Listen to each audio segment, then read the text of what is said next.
नमस्कार विद्यार्थी मित्रांनो, आपल्या सगळ्यांचं स्वागत आहे रॉकस्टार विराट पवार या आपल्या यूट्यूब चॅनलवर।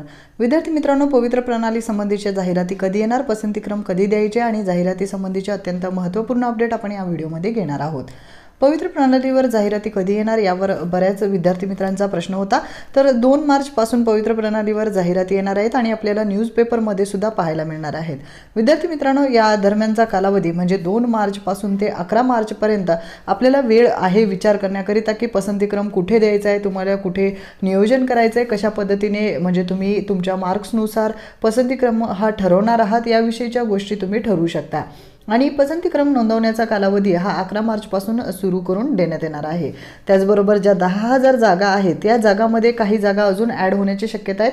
अंदाजित 1 ते 2 दिवसांमध्ये अजून यामध्ये जागा वाढण्याची शक्यता आहे। म्हणजे ॲड जशा वाढतील आणि पवित्र पोर्टलवर जशा त्या जागांची माहिती ही अपलोड होईल तशा पद्धतीने त्या जागा ह्या वाढतील।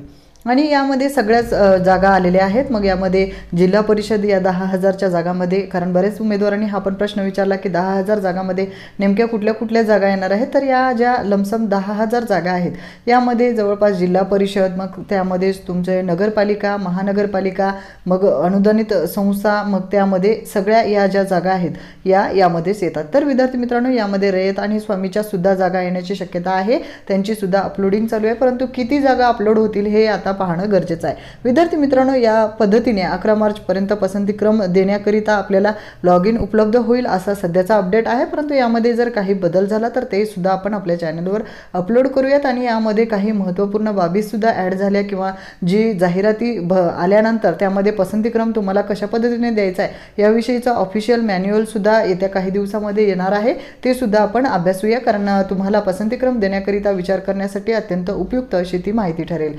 तर हा व्हिडिओ तुम्हाला कसा वाटला हे कमेंट बॉक्समध्ये नोंदवायला आणि तुमच्या अडचणी नोंदवायला सुद्धा विसरू नका।